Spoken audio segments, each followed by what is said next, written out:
Friends, మీకు ఈ video నచ్చినట్లయితే లైక్ చేయండి, సబ్స్క్రైబ్ చేయండి. గౌతమ్ ఆరాధ్య ఫోటోని చూసి చాలా బాధపడుతూ ఉంటాడు. ఎందుకు మళ్ళీ ఇలా చేస్తున్నావు?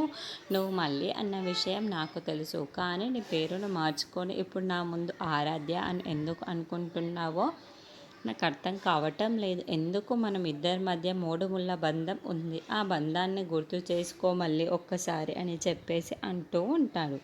ఎంత కోపం ఉంటే మాత్రం నీ బిడ్డను నీ అక్కకి ఇవ్వలేదన్న విషయంతో నా మీద ఎంత కోపంగా ఉంటే ఇంత ఇలాగా చేయొచ్చా? మళ్ళీ నువ్వు లేకపోవడంతో, నా బిడ్డ రాకపోవడంతో నాకు చనిపోవాలని ఉంది, నాకు బ్రతకాలని అస్సలు లేదు.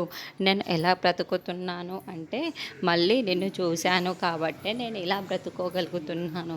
లేదంటే ఎప్పుడో చనిపోయి ఉండేవాడిని. మళ్ళీ ఎందుకు ఇలా జీవితంతో ఆటలాడుకుంటున్నావో ఆ దేవుడు నాకు అర్థం కావటం లేదు. మళ్ళీ నువ్వు మళ్ళీలాగా మళ్ళీ రావాలి మళ్ళీ అని చెప్పేసి చాలా బాధపడుతూ ఆ ఫోటోని చూస్తూ హగ్ చేసుకుంటూ ఉంటాడు. ఇంతలో అక్కడున్న గౌతమ్ మాత్రం నా బిడ్డ ఎక్కడ ఉందో నాకు అర్థం కావటం లేదు, కానీ నువ్వు దొరికావు కదా, ఇక నా బిడ్డని వెతుక్కొని నిన్ను కూడా మళ్ళీ మార్చుకొని నా ఇంటికి నేను వెళ్తాను. మళ్ళీ అది ఖచ్చితంగా చెప్పగలను. ఎలాగైనా సరే నిన్ను, నా బిడ్డని తీసుకొని మళ్ళీ నా ఇంటికి వెళ్ళి అక్కడ సంతోషంగా ఉంటాను మళ్ళీ.